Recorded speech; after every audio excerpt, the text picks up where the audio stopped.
Hello students, welcome back to the learning axis after a long time. So now we will discuss a new chapter of your syllabus. This is acid, bases and salt. Before we start the topic, we have to know about that how it forms. We have 118 different elements in our periodic table which are responsible to combine large number of molecules and which are classified as acids, bases and salt. So इन सभी की वजह से जो 118 different elements हैं उनकी वजह से acid, basis और सॉल्ट हमें मिलते हैं। आगे जाने से पहले, एसिड को पढ़ने से पहले, बेसिस को पढ़ने से पहले हम इंडिकेटर के बारे में पढ़ेंगे। What are the indicators?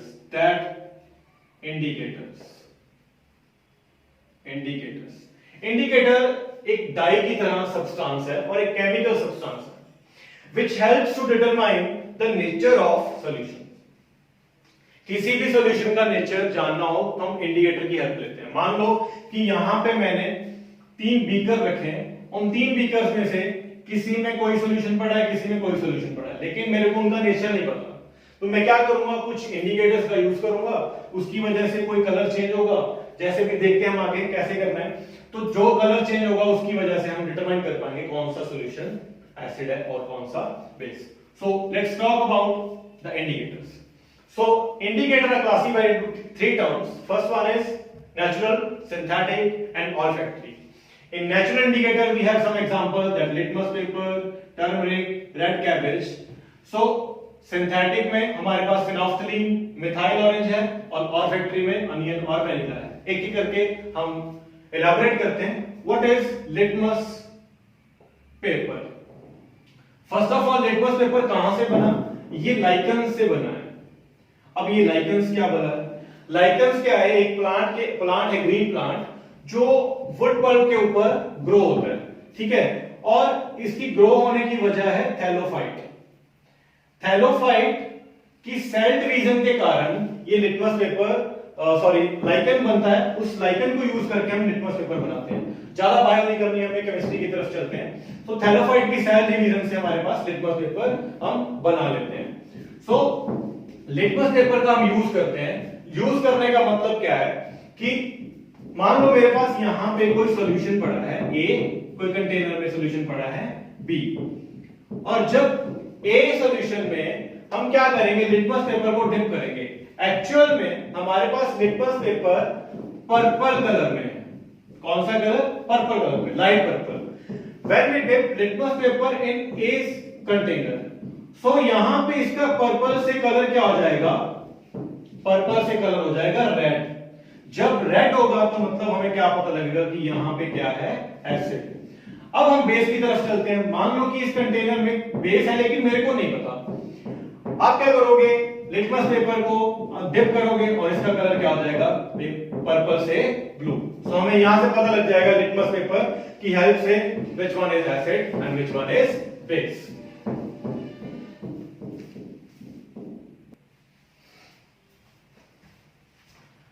सो अभी लिटमस पेपर की बात की, अब हम टर्मरिक की बात करते हैं। सभी को पता है टर्मरिक क्या है, हल्दी है हमारे पास।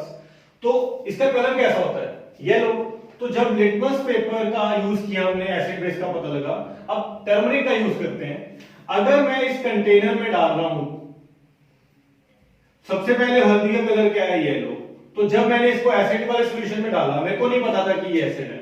जब इस सॉल्यूशन में डाला तो इसका कलर क्या आया? सेम कलर, कोई इफेक्ट नहीं पड़ा। तो इसका मतलब ये क्या होगा? एसिड। सो एसिड के अंदर कलर क्या रहता है? सेम। अगर मैं इसको बेस के अंदर डाल रहा हूं तो इसका कलर क्या हो जाएगा? रेड। सो यहां पे टर्मरिक का कलर बेसिस में क्या हो जाएगा? रेड हो जाएगा। उसके बाद रेड कैबेज, जो हम सब्जी में खाना खाते हैं, जो हमारे पास कैबेज होती है, उसके अंदर यूज करते हैं हम। इसको भी एज इंडिकेटर यूज कर सकते हैं। कैसे? सो रेड कैबेज कलर, इसके नेम से ही आपको क्लियर होगा, रेड। अगर तो एसिड में डाल रहा हूं तो सेम रहेगा, अगर बेस में डाल रहा हूं तो ये क्या हो जाएगा? ग्रीन हो जाएगा। ठीक है। सो यहां से हम पता लग जाता है कि कौन सा सॉल्यूशन एसिड है, कौन सा सॉल्यूशन बेस है। अब हम सिंथेटिक उसकी बात करेंगे, इंडिकेटर की। सिंथेटिक का मतलब जो मैन मेड है, जो हमने लेबोरेटरीज में तैयार किए हैं। So first one is phenolphthalein. First of all, this phenolphthalein is present in colorless solution. सो इसका कलर पहले क्या होता है, कलरलेस होता है, कोई कलर नहीं होता। अगर इसको मैं एसिड में डालूंगा तो इसका कलर क्या रहेगा, सेम कलरलेस ही रहेगा, ठीक है। अगर मैं बेस में डालूंगा तो इसका कलर क्या हो जाएगा, pink. After that we have methyl orange, इसका कलर एसिड में क्या हो जाएगा, रेड, बेस में क्या हो जाएगा, येलो। तो ये तो थे हमारे सिंथेटिक इंडिकेटर। नाउ अब मेरे पास है olfactory indicators. So we have seen both containers, two containers, first is A container, B second container. Olfactory का मतलब है जो स्मेल के साथ कंसर्न रखता है। सो स्मेल के साथ कंसर्न रखने के लिए हमने दो एग्जांपल्स लिए, एक तो अनियन लिया और एक क्या लिया, वेनिला। तो अनियन का यूज मैंने क्या किया, इस कंटेनर में मैंने अनियन का यूज किया और इसमें भी अनियन का यूज किया। मैंने क्या देखा, अनियन, यहां पे भी अनियन। तो मैंने क्या देखा कि अनियन को इस सॉल्यूशन में डालने के बाद इसकी स्मेल बहुत हार्ड हो रही है, बहुत हार्ड, ठीक है। तो हार्ड का मतलब एसिड की पहली स्मेल हार्ड होती है, तो और ज्यादा हार्ड होने की वजह से तो मेरे को पता लगा कि ये एसिड्स है, ठीक है। जब स्मेल हार्ड हो जाएगी, इसका जूस क्या करने से, मिक्स करने से एसिड के अंदर, तो वो हार्ड होगा, तो मतलब क्या होगा, एसिड होगा। और जब मैंने बेस के अंदर डाला तो इसकी स्मेल क्या हो गई, डिसअपीयर, गायब हो गई, ठीक है, गायब। तो गायब होने की वजह से मेरे को क्या पता लगा कि यहां पे क्या प्रेजेंट है, बेस। सेम यही यूज है वेनिला के लिए। तो वेनिला में भी सेम यही चीज, एसिड में हार्ड स्मेल और बेस में डिसअपीयर स्मेल। तो यहां पे हमें पता लग जाएगा तो इंडिकेटर की हेल्प से कि कौन सा सॉल्यूशन का नेचर क्या है। So let's discuss the acids. When we talk about the acid, we already know that acids are sour in taste, and acids are classified into two types. First one is organic acid, and second one is mineral acid. So these acids are the types of acids. First is organic and mineral acid. In mineral acid, we have some example for them that CH3COH, which is an acetic acid, and we already know the another name, vinegar, we use in daily routine in our kitchen, and HCOH, formic acid, which is present in bee sting. After that, mineral acid, we have some example, nitric acid, HNO3, H2SO4, H2SO3, HCl, H2CO3, H2PO4, phosphoric acid, H2PO3, phosphorus acid. So these are the examples of organic acid and mineral acid. Organic acid are found in animals and plants. Mineral acids are found in minerals of earth. After that, here we write that mineral acid are strong and organic acid are weak. ये कैसे possible है और हमने ये कैसे लिख दिया? सो आज के बाद हमने एसिड की ये वाली डेफिनेशन नहीं करेंगे और इसकी डेफिनेशन चेंज होगी। दैट अब हमारी डेफिनेशन है, एसिड्स आर दो substance which are releasing H positive ion in their aqueous solution. Aqueous solution means water के अंदर जब वो H पॉजिटिव आयन रिलीज कर देंगे तब वो हमारा क्या होगा, एसिड होगा। सर आपने ये तो बता दिया, लेकिन ये तो बताया नहीं स्ट्रॉन्ग और वीक क्यों है। अभी रुको भाई, तो यहां पे क्या है कि जब H पॉजिटिव आयन रिलीज होगा तब हमारे पास एसिड की प्रेजेंस होगी। ये समझते हैं कैसे, फिर उसके ऊपर चलते हैं। So we have acid HCl which is a mineral acid। इसको मैंने क्या किया, hydrogen oxide, it means water molecule के साथ डिसॉल्व किया और इसमें यहां पे बनाया HCl एक्वस और Cl नेगेटिव। दो आयंस बन चुके हैं, एक पॉजिटिव एक नेगेटिव। सर इसका क्या मतलब है? इसका मतलब ये है, पहली बात तो ये क्या हो रहा है, ब्रेक हो रहा है। Break in the sense H अलग निकल गया, Cl अलग निकल गया, क्योंकि यहां पे हमें पता लग रहा है। सर ये अलग निकल के यहां पे तो आपने ये लिखा है, यहां पे आपने H3O पॉजिटिव लिखा है, ये कैसे पॉसिबल है सर? तो दोनों एक ही चीज है। कैसे? सबसे पहले तो जब भी एसिड को हम वाटर के अंदर डिसॉल्व करेंगे वो डिसोसिएट होगा टू आयंस में, पॉजिटिव और नेगेटिव। जो H पॉजिटिव आयन है वो क्या करता है, H2O के साथ क्या करता है, पेयर अप करता है। What is the reason behind it? So यहां पे पहले तो हम रीजन समझते हैं कि पेयर अप करने का रीजन क्या है। सो H पॉजिटिव अकेला हमारे पास क्या है, अनस्टेबल है। अनस्टेबल का मतलब क्या होगा बच्चे, कि अनस्टेबल में हम क्या करते हैं, कोई भी केमिस्ट्री में एलिमेंट है वो हमेशा क्या चाहता है कि मैं अपना स्टेबिलिटी एक्वायर कर लूं। स्टेबिलिटी कब एक्वायर करेगा, जब उसके बाद बहुत सारे पैसे आ जाएंगे। पैसे मतलब स्टेबिलिटी आ जाएगी। तो स्टेबिलिटी आने का मतलब क्या है, इसको क्या करना पड़ेगा, किसी के साथ पेयर अप करना पड़ेगा स्टेबल होने के लिए। तो ये क्या करता है, स्टेबल होता है वाटर मॉलिक्यूल के साथ, H पॉजिटिव देन H2O के साथ कंबाइन होता है, और कंबाइन होने के बाद वो H3O पॉजिटिव आयन बना लेता है, और इस आयन को बोला जाता है हाइड्रोनियम आयन। Hydronium ion. तो यहां पे इस आयन को अगर मैं H पॉजिटिव एक्वस भी लिख रहा हूं तो सेम है। सो यहां पे क्या हुआ, HCl डिसॉल्व हुआ वाटर के अंदर, डिसॉल्व होने के बाद वो डिसोसिएट हुआ, डिसोसिएट होने के बाद वहां पे जो अनस्टेबल H पॉजिटिव आयन थे वो किसके साथ अटैच हुए, वाटर मॉलिक्यूल के साथ, और उसने क्या बनाया, हाइड्रोनियम आयन, और उसको मैंने क्या लिखा, H पॉजिटिव एक्वस आयन। सो यहां पे वही चीज मैंने लिखी है। अब सर नीचे वाली एग्जांपल भी सेम है, यस नीचे वाली एग्जांपल भी क्या है, सेम है। अब डिसाइड करते हैं कि H पॉजिटिव आयन कैसे डिसाइड करता है, या यहां से हम कैसे डिसाइड करेंगे कि ऑर्गेनिक एसिड वीक है और मिनरल एसिड क्या है, स्ट्रॉन्ग है। सो जब भी हम मिनरल एसिड की बात करेंगे वहां पे H positive ion completely dissociate होंगे। कंप्लीटली डिसोसिएट का मतलब क्या है बच्चे, कंप्लीटली डिसोसिएट मतलब मान लो कि मेरे पास HCl डिसॉल्व करवा रहा हूं H2O के अंदर, यहां पे मैंने 100 आयंस लिए हुए हैं H पॉजिटिव के, HCl के अंदर 100 आयंस। जब ये 100 आयन कंप्लीटली हमें एक्वस सॉल्यूशन के अंदर डिसॉल्व होते हुए क्या मिलेंगे, डिसॉल्व होते हुए मिलेंगे और अलग से डिसोसिएट हो जाएंगे, यहां से टूट जाएंगे, तब मतलब क्या होगा, यहां पे कंप्लीट डिसोसिएशन हो चुकी है, एसिड तो प्रेजेंट है। बट अगर यहां पे मैं बोलूं कि CH3 और COOH के अंदर मेरे पास H2O में मैंने डिसॉल्व किया, यहां पे भी मैंने क्या किया, 100 H पॉजिटिव आयंस लिए और डिसोसिएट हुआ H पॉजिटिव आयन, लेकिन सिर्फ उसके कितने आयन से, 10, 20 या 30। सो 100 के कंपैरिजन में ये बहुत कम है। तो कंप्लीट डिसोसिएशन जब नहीं होगी तो वो क्या होंगे, वीक एसिड्स। जब कंप्लीट डिसोसिएशन हो जाएगी तो वो क्या होंगे, स्ट्रॉन्ग एसिड। इस वजह से हम डिटरमाइन कर पाए कि कौन सा एसिड स्ट्रॉन्ग है, कौन सा एसिड वीक है। सो यहां पे हमें बता रहा है कि H पॉजिटिव आयन जब इंक्रीज होगा, उनकी डिसोसिएशन कंप्लीट हो जाएगी, सेम इन HCl, तब वो स्ट्रॉन्ग एसिड होगा विच द मिनरल एसिड, और जिसमें हमारे पास वीक एसिड होंगे उसमें H positive ion completely dissociate नहीं होंगे। सो this is the example of weak acid and strong acid.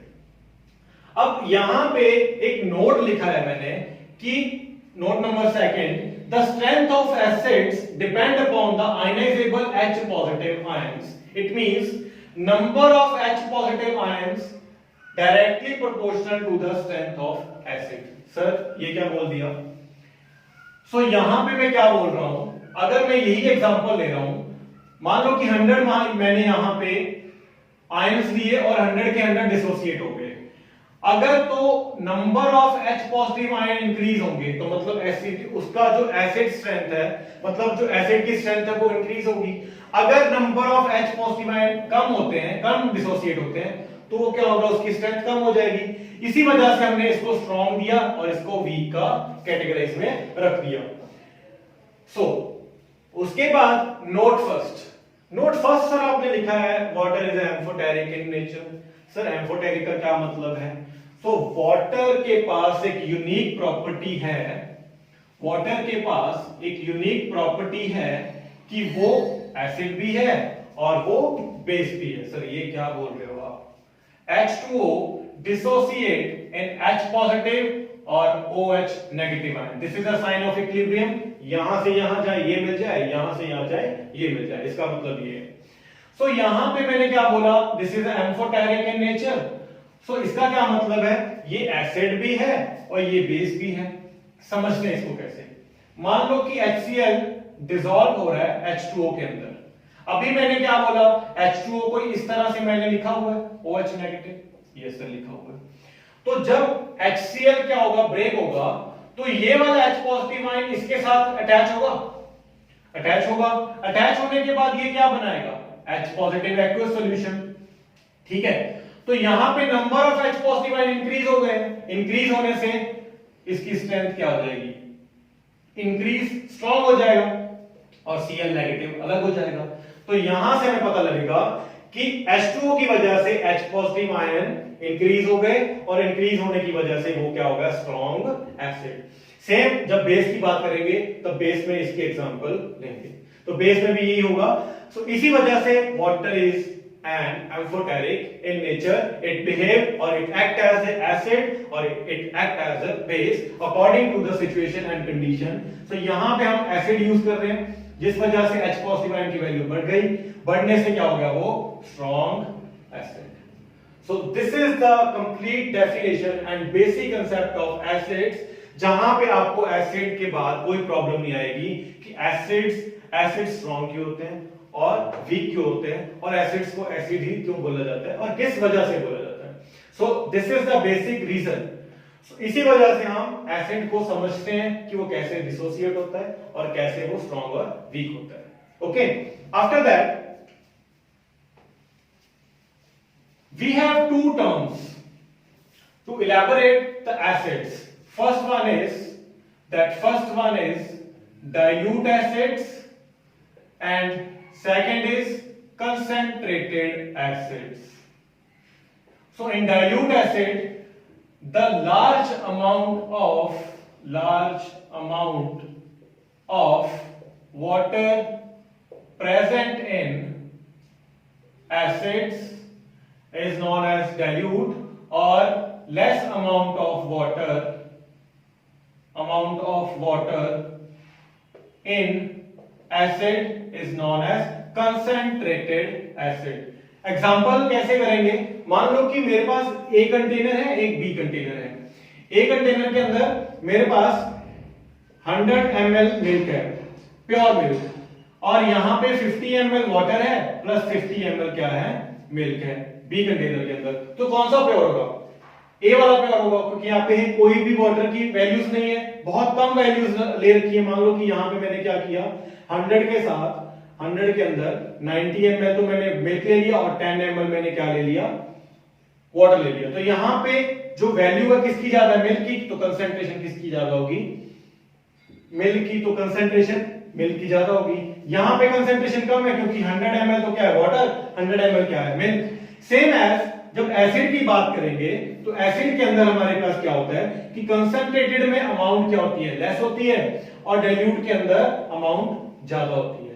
तो जिस वजह से डाइल्यूट हमारे पास वीक हो जाते हैं, वीक इन द सेंस क्योंकि स्ट्रेंथ कम हो जाती है, और कंसंट्रेटेड में उनकी स्ट्रेंथ क्या रहती है, थोड़ी हाई रहती है, जिसकी वजह से वो स्ट्रॉन्ग एसिड होते हैं। ठीक है, इसके बाद हमने ये जो प्रॉपर्टीज जो की हैं ये आगे हमें रिएक्शंस करने में। So next topic is basicity. What is basicity? Basicity is that number of ion are dissociate from acids. जितने नंबर ऑफ आयन डिसोसिएट होंगे उतनी उसकी बेसिसिटी क्या होगी, हाई होगी। So basicity means basically means dissociation of H positive ion in their aqueous solution. So यहां पे basicity आगे 3 टर्म्स में क्या है, डिवाइड है, मोनोबेसिक, डाइबेसिक, ट्राइबेसिक। एक्चुअल तो ऐसे नाम से क्लियर हो रहा है व्हाट इज मोनोबेसिक, जहां पे एक नंबर या वन हाइड्रोजन क्या होगा, डिसोसिएट होगा। So we have hydrogen chloride react with H2O, it forms hydronium ion, H positive aqueous ion and Cl negative. So यहां पे हाइड्रोजन कितने रिलीज हुए, एक, तो number of basicity, number of H positive ion is 1 और its basicity is 1। So HCl की combination of water के साथ रिएक्ट करने के बाद बेसिसिटी क्या आएगी, 1 आएगी। डाइबेसिक के अंदर we have 2 examples. First one is sulphuric acid. Sulphuric acid जब वाटर के अंदर डिसॉल्व होगा वो क्या करेगा, एक यहां पे H पॉजिटिव दे दिया, उसके बाद एक यहां पे H पॉजिटिव दे दिया, तो H पॉजिटिव देने के बाद यहां पे बेसिसिटी कितनी हो जाएगी 2। क्योंकि एक हाइड्रोजन या ये रहा, एक हाइड्रोजन ये रहा, तो यहां बेसिसिटी कितनी हो जाएगी 2। उसके बाद ट्राई बेसिक, उससे पहले CH3COH which is acidic acid, इसको भी डिसॉल्व किया। डिसॉल्व करने के बाद क्या हुआ, एक हाइड्रोजन आयन यहां पे आ गया एक्वस सॉल्यूशन के साथ और CH3CO अलग हो गया मॉलिक्यूल। तो यहां पे इसकी बेसिसिटी कितनी होगी 1। अब 1 क्यों होगी, इसकी हम स्ट्रक्चर बना के देखते हैं कुछ इस तरह से। The structure of CH3COOH is this. यहां पे हमने देखा कि H पॉजिटिव आयन डिसोसिएट हो रहा है जिसकी बेसिसिटी क्या है 1 है। कैसे 1 है, ये हम क्या कर सकते हैं, रिमूव नहीं कर सकते, ये भी नहीं रिमूव कर सकते, ये भी नहीं रिमूव कर सकते। अब यहां से जो ये वाला हाइड्रोजन है ये क्या हो जाता है, रिलीज हो जाता है, रिमूव हो जाता है। रीजन क्या है, जो हाइड्रोजन के साथ ऑक्सीजन लगा हुआ है वो क्या है, मोर इलेक्ट्रोनेगेटिव। इलेक्ट्रोनेगेटिव का मतलब जो ज्यादा इलेक्ट्रॉन क्या करता है, अट्रैक्ट करता है, और अट्रैक्ट करने के साथ वो अपने पास खींच लेगा। तो इसके इलेक्ट्रॉन क्या करते हैं, इधर ट्रेवल हो जाते हैं ऑक्सीजन के पास, यहां पे H पॉजिटिव आयन बन जाता है क्योंकि यहां पे ये इसको क्या कर देगा, डोनेट कर देगा और पॉजिटिव चार्ज आ जाएगा, जिसकी वजह से यहां से ये बॉन्ड ब्रेक होता है और H पॉजिटिव आयन रिलीज होता है। इस वजह से यहां पे सिर्फ एक ही आयन की पॉसिबिलिटी थी रिलीज होने की, इसकी वजह से यहां पे बेसिसिटी क्या हो गई 1। Next, in tribasic H3PO4, which is a phosphoric acid, it react with H2O, combined with H2O, it form PO4 3 negative and it dissociate H positive ion. Number of H positive ion is 3. So इसने क्या किए, 3 H positive ion release किए, इसकी basicity कितनी होगी 3। कैसे, structure बना के देखते हैं। तो यहाँ पे बना हुआ स्ट्रक्चर कि H पॉजिटिव आयन कितने हैं हमारे पास, 3। तो तीनों क्या होंगे, डिसोसिएट होंगे। उसका रीजन क्या है, electronegative in nature of oxygen. तो ये इलेक्ट्रॉन खींच लेगा, खींचने के बाद ये रिलीज हो जाएंगे, तो यहाँ पे 3H पॉजिटिव आयन इसकी क्या हो जाएगी, बेसिसिटी हो जाएगी। So these are the reason behind the basicity. Number of ions are dissociate from acids.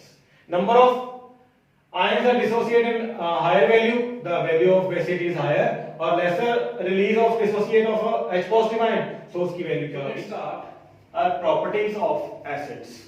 So there are various properties of acids, where some are physical and some are chemical properties. So these are the properties which is physical in nature. First one is acids are sour in taste. Second, color of litmus paper is changed because we use litmus paper and dip in acid solution, it change purple to red, or it conduct electricity. After that, what are the chemical properties? Chemical properties, different types of chemical properties we have done there. So सबसे पहले जो chemical property वो क्या है acid की, when metal react with acids, it form or it evolved hydrogen gas. What happen? जब metal react करेंगे acid के साथ, वहां पे कौन सी गैस प्रोड्यूस होगी, हाइड्रोजन गैस, और साथ में क्या बनेगा, सॉल्ट बनेगा। तो यहां पे हमने सोडियम का रिएक्शन करवाई है HCl के साथ, डाइल्यूट HCl के साथ। जब भी हम मेटल की या केमिकल प्रॉपर्टीज एसिड्स की बात करेंगे, उसको डाइल्यूट एसिड के साथ मेटल को रिएक्ट करवाएंगे। सो मेटल को रिएक्ट करवाया हमने HCl के साथ, सॉल्ट बना NaCl which is sodium chloride, and which gas is evolved, hydrogen gas is evolved. So question क्या आता है, which gas is liberated when metal react with acid? So hydrogen gas is liberated from this reaction. After that, the second reaction, which is the most important reaction, when acid react with base, it forms salt plus water. And the other name of this reaction is that neutralization reaction. So इस reaction में क्या होगा कि कोई acid को base के साथ react करवाएंगे, this is sodium hydroxide, this is the base, और ये एसिड है, उसको रिएक्ट करवाया मैंने बेस के साथ, तो क्या बना, सॉल्ट प्लस वाटर। इसकी बेस्ट एग्जांपल हम डेली लाइफ में क्या यूज करते हैं, सुबह जब उठते हैं हम तो ब्रश करते हैं, हमारे मुंह के अंदर जो खाना खाया होता है रात को, उसका कुछ एसिड फॉर्म बन जाती है और उस एसिड फॉर्म की वजह से हम सुबह उठ के टूथब्रश करते हैं, which is a basic in nature, और उसको वो क्या कर देता है, न्यूट्रल कर देता है, जिसकी वजह से हमारे माउथ में जो स्मेल होती है वो भी क्या हो जाती है, दूर हो जाती है। उसके बाद सबसे बढ़िया एग्जांपल है एसिडिटी। हमारे स्टमक के अंदर एसिड की वैल्यू, HCl की वैल्यू जब बढ़ जाती है तब हम क्या करते हैं, बेस यूज करते हैं which is ant acid, and उस एंट एसिड की वजह से वो न्यूट्रल हो जाता है और सॉल्ट बनने के बाद वहां पे जो हमारे स्टमक में पेन हो रहा होता है एसिडिटी की वजह से, वो खत्म हो जाता है। So neutralisation is a reaction is a very important in our chapter. After that the third reaction is when acid react with basic oxide और metallic oxide, ये दोनों एक ही नाम है, क्योंकि जब मेटल ऑक्सीजन के साथ रिएक्ट करते हैं तो वो बेसिक फॉर्मेशन बना लेते हैं, और दैट्स व्हाई उनका नेम हम क्या रखते हैं, बेसिक ऑक्साइड, और मेटल का मेटेलिक की वजह से मेटेलिक ऑक्साइड। सो यहां पे मेटेलिक ऑक्साइड कौन है, कॉपर ऑक्साइड। उसको रिएक्ट किसके साथ करवाया मैंने, एसिड के साथ। रिएक्ट करवाने के बाद सॉल्ट बनेगा सबसे पहले, तो उसके बाद वाटर मॉलिक्यूल। सो आपको यहां पे जो नोट करने वाली बात है, जर्नल रिजल्ट्स याद करने पड़ेंगे कि अगर मैं एसिड को रिएक्ट के साथ रिएक्ट करवाया मेटल के साथ, वहां पे क्या बनेगा, सॉल्ट, और कौन सी गैस निकलेगी, हाइड्रोजन गैस। अगर एसिड को रिएक्ट करवाया बेस के साथ, वहां पे भी क्या बनेगा, सॉल्ट प्लस वाटर बनेगा। उस रिएक्शन को क्या बोलेंगे, न्यूट्रलाइजेशन रिएक्शन। सेम एसिड को रिएक्ट करवाया बेसिक ऑक्साइड के साथ, सॉल्ट प्लस वाटर मॉलिक्यूल। लेकिन जर्नल रिजल्ट जब तक आपको नहीं याद होगा तब तक आपकी रिएक्शन आगे प्रोसीड नहीं हो पाएगी। After that the fourth reaction, it is acid react with carbonates and bicarbonate. Carbonate means CO3। सो जब भी कार्बोनेट आपका किसी भी कंपाउंड में हो, उसको आप एसिड के साथ हमेशा रिएक्ट करवाओगे, तब आपकी गैस इवॉल्व होगी which is CO2, carbon dioxide gas. अब यहां पे कार्बन डाइऑक्साइड गैस इवॉल्व हो चुकी है, किस वजह से, HCl की वजह से, और सॉल्ट MgCl2 बन गया है, वहां पे वाटर मॉलिक्यूल भी बन चुका है। तो whenever HCl और acid react with carbonate, then it form carbon dioxide gas. Which gas is evolved when metal carbonate react with acid? Carbon dioxide gas is evolved. Then carbonate हो गया, उसके बाद बाइकार्बोनेट। बाइकार्बोनेट क्या होता है, metal hydrogen carbonate, this is a bicarbonate. So metal bicarbonate को react करवाया HCl के साथ, सेम क्या बनेगा, सॉल्ट, उसके बाद water molecule, which gas is evolved, CO2 gas is evolved. So यहां पे हमने CO2 गैस बना ली है। अब CO2 गैस का यूज हम क्या करते हैं, पीपीटी बनाने के लिए। अगर CO2 गैस किसी कंपाउंड में से हम क्या करते हैं, पास करवा दें, तो वहां पे मिल्की फॉर्मेशन हो जाती है, जिसको हम बोलते हैं व्हाइट प्रेसिपिटेट। सो यहां पे आप देखो कि जब CO2 गैस को मैंने पास करवाया लाइम वाटर से, this is calcium hydroxide, metal hydroxide के अंदर मैंने CO2 को क्या करवाया, पास करवाया, विच इज अ गैस जो हमने यहां से बना ली है। पास करवाने के बाद मेरे पास CaCO3 बन गया, कैल्शियम कार्बोनेट। क्या बन गया, कैल्शियम कार्बोनेट। अब यहां पे जो फॉर्मेशन हुई है उसका जो कलर है वो क्या है, white. So white colour which is a precipitate. सभी को पता है कि प्रेसिपिटेट हमारे पास क्या होते हैं, which is insoluble substance, not soluble in aqueous solution. तो यहां पे कैल्शियम कार्बोनेट बन चुका है और साथ में वाटर मॉलिक्यूल बन चुका है। तो मैंने क्या किया, कार्बन डाइऑक्साइड को गैस पास करवाई, क्या करवाने के लिए, कैल्शियम कार्बोनेट बनाने के लिए। अदरवाइज अगर मेरे पास नेक्स्ट एग्जांपल हो कि नेक्स्ट एक चांस हो कि मेरे को बहुत सारी CO2 गैस यूज करनी है लार्ज अमाउंट में, तब क्या होगा। तो मैंने यहां पे क्या किया, एक एग्जांपल और ली, कैल्शियम कार्बोनेट जो मैंने बनाया था, which is a calcium carbonate में जो मैंने बनाया था, उसपे मैंने कार्बन डाइऑक्साइड को पास करवाया a large amount, excess amount. Pass करवाने के बाद यहां पे मेरे पास क्या फॉर्मेशन है, बन रही है calcium bicarbonate, which is calcium hydrogen carbonate. अब आप देखो कि कार्बन डाइऑक्साइड यूज करने के बाद मैं दोबारा कहां पहुंच गया, बाइकार्बोनेट। सो बाइकार्बोनेट बनाने के बाद मेरे पास क्या बन जाएगा, कैल्शियम हाइड्रोजन कार्बोनेट। तो यहां से मेरे को क्या पता लगा कि मैं CO2 का यूज कर सकता हूं प्रेसिपिटेट बनाने के लिए, और उसके बाद उसको ही यूज कर सकता हूं bicarbonate. The reactions of acids, we have some questions. First question is why acid conduct electricity. So सभी को पता है कि हमने एसिड के बारे में जब पढ़ा था कि एसिड डिसोसिएट हो रहे हैं दो आयंस में, एक positive ions in their aqueous solution और chlorine in negative ions with combination of या with reaction of H2O। So यहां पे जब वो डिसोसिएट होते हैं तो दो आयंस बन जाते हैं पॉजिटिव और नेगेटिव, और पॉजिटिव और नेगेटिव की वजह से यहां पे एक्वस सॉल्यूशन बन जाता है of H positive ion which is also H3O positive ions and hydronium ion, ये हम पढ़ चुके हैं। सो हाइड्रोनियम आयन बनने की वजह से वहां पे जब हम इलेक्ट्रिसिटी पास करवाते हैं, जैसे कि मान लो ये मेरे पास एक सॉल्यूशन है, यहां पे मैंने सॉल्यूशन लिया HCl और HCl को वाटर के अंदर डिसॉल्व कर दिया।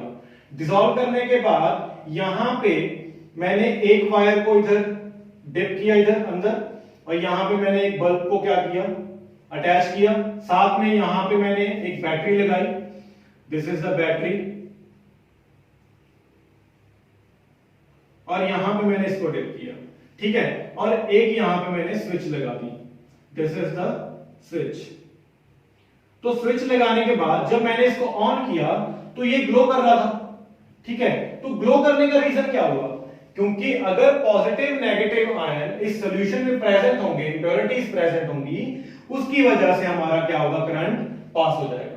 तो करंट पास होने की वजह कौन से हुए, पॉजिटिव और नेगेटिव आयंस, इन दोनों की वजह से एसिड कंडक्ट इलेक्ट्रिसिटी, ठीक है। तो यहां से हमें यह भी पता लग गया अगर H पॉजिटिव आयंस होंगे तभी क्या कोई एसिड इलेक्ट्रिसिटी को क्या कर पाएगा, कंडक्ट कर पाएगा, ठीक है। तो दोनों आयंस होने जरूरी हैं, पॉजिटिव और नेगेटिव। यहां पे हाइड्रोनियम आयन का बनना जरूरी है, जिस वजह से हमें एसिड पता लगेगा, और एसिड पता लगने की वजह से वो दो आयन डिसोसिएट होंगे, डिसोसिएट होने की वजह से यहां पे जो आपका बल्ब है वो ग्लो कर जाएगा। After that the second question is that why dry HCl gas does not behave like acid. एक एग्जांपल लेते हैं, उसके बाद ये समझते हैं। मान लो मेरे पास ये दो टेस्ट ट्यूब्स हैं, ठीक है। एक टेस्ट ट्यूब के अंदर मैंने क्या किया, HCl गैस ली, इसके अंदर भी HCl गैस ली। यहां पे मॉइस्चर की वैल्यू बिल्कुल क्या थी, 0, मॉइस्चर नहीं था, बिल्कुल भी मॉइस्चर नहीं था, मतलब जो वाटर की प्रेजेंस एब्सेंट थी, water is absent. So absent होने की वजह से क्या ये डिसोसिएट हो पाएगा, नहीं, it can't be dissociate without water. दूसरी HCl जो यहां पे गैस है, यहां पे क्या ऐड हो गया, मॉइस्चर ऐड हो गया। मॉइस्चर ऐड होने की वजह से ये क्या बिहेव करेगा, एसिड की तरह बिहेव करेगा, यस। क्यों, क्योंकि जब HCl को हम वाटर के अंदर डिसॉल्व करते हैं तब वो H पॉजिटिव एक्वस आयन बना देता है, जिसकी वजह से Cl अलग हो जाता है और हाइड्रोनियम आयन बन जाते हैं। अब ये मेरे को कैसे पता लगा, मैं यहां पे एक लिटमस पेपर को लेके आया, और लिटमस पेपर को जब मैंने यहां पे कॉर्क को ओपन किया, ओपन करने के बाद वो गैस यहां पे आई, इसके साथ अटैच हुई, तो इसका कलर क्या था, पर्पल टू पर्पल ही था, पर्पल टू पर्पल, यहां चेंज नहीं हुआ कलर। तो इसका मतलब क्या हुआ कि लिटमस पेपर का जो पर्पल कलर था वो रेड में नहीं चेंज हुआ। सो ये एसिड की तरह बिहेव नहीं कर रही थी गैस। दूसरी साइड पे जब मैंने क्या किया, लिटमस पेपर को इस गैस के साथ सामने लेके आया, तो इसका कलर क्या हो जाएगा, पर्पल टू रेड। तो यहां पे मेरे को पता लग गया कि ड्राई HCl गैस एसिड की तरह बिहेव नहीं करती। सो this is the topic of acids. I hope you would understand the topic of acid and the basic concept of acid. Thank you to all of you. अगर आपको ये channel अच्छा लगता है, अगर समझ आता है, प्लीज शेयर करिए और सब्सक्राइब कीजिए इस चैनल को. Press the bell icon also and share with your friends. Thank you to all of you.